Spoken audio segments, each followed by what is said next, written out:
Have you ever heard from your family on how tiring building a business could be? Would they rather advise you to be a doctor or a government worker and choose to abandon the dream? Assalamualaikum warahmatullahi wabarakatuh. Honorable judges and viewers watching. First, let us pray to Allah subhanahu wa ta'ala. Because of His mercy and blessing, we could all be gathered here today. My name is Nabila Wulan Anandini, and I'm from Muhammadiyah 2 Senior High School of Surabaya. And today, I will be delivering the importance of entrepreneurship in this age of modernization and globalization. According to a research conducted back in 2019 by Global Entrepreneurship Index, the number of entrepreneurs in Indonesia has only reached the top 100 out of 137 countries in the world. Despite the fact entrepreneurship has been on the rise since the late 70s, yet some countries haven't had a major breakthrough in this field. Even in Indonesia, we haven't reached this point because of how young our country is. And in the 77 years of our independence, I've seen a lot of faults in our development as a nation. From its centralistic growth to its infrastructure development solely focused in Java and other major cities, other provinces are getting left behind in many fields. These developments are mainly linked to human resource development such as education.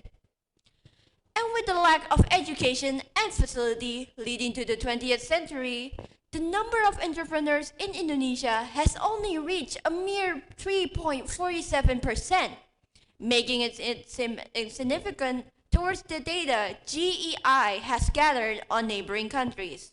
For example, Singapore coming in at 7%, Malaysia at 5%, and Vietnam with the same percentage as ours. Thus far, the hindrance of our development doesn't just stop in the lack of education and facility. Our people have come to think that entrepreneurship is a tedious task. This is a consequence of centuries of colonization. Our predecessors have come to inherit the mindset of being a job seeker and not a job creator. But back then, being an employee was more prestigious and beneficial than in modern day.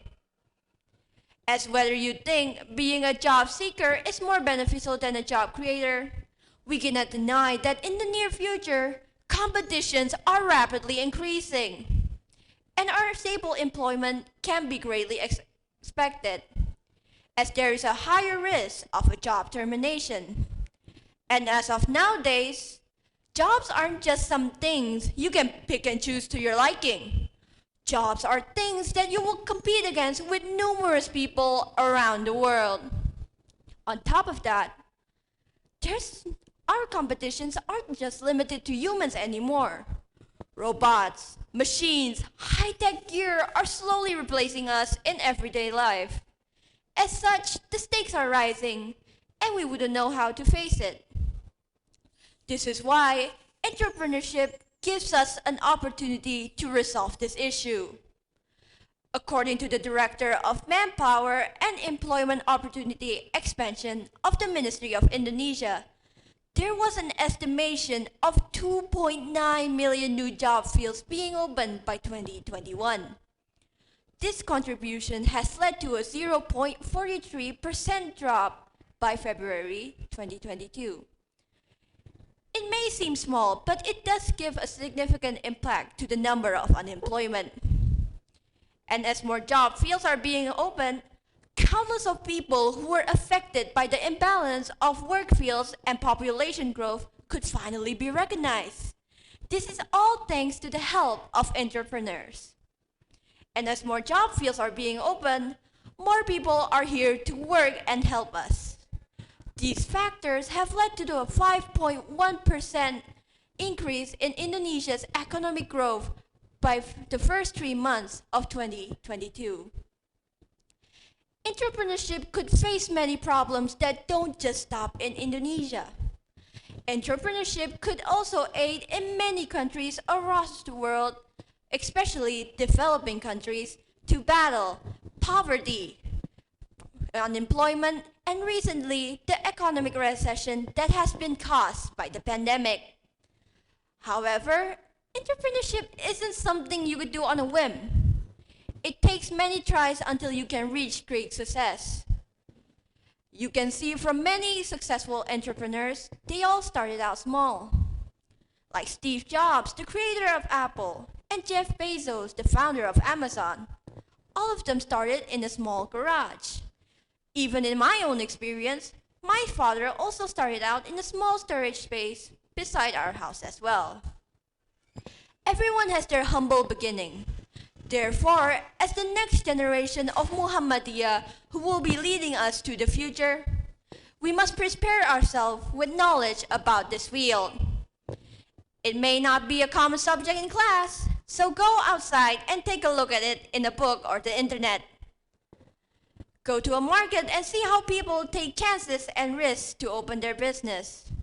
Always ask and be open-minded. Don't minimize your mindset when you face failure. And don't waver when people tell you it will be too much. Fundamentally, no one ever said being an entrepreneur was easy. And lastly, but most importantly, always remember Allah subhanahu wa ta'ala as you try and try again and you take chances that may seem drastic. That is all I could say for today. Thank you for listening. With all due apologies if I mispronounced something or said something unfavoring. For my final parting, wassalamualaikum warahmatullahi wabarakatuh.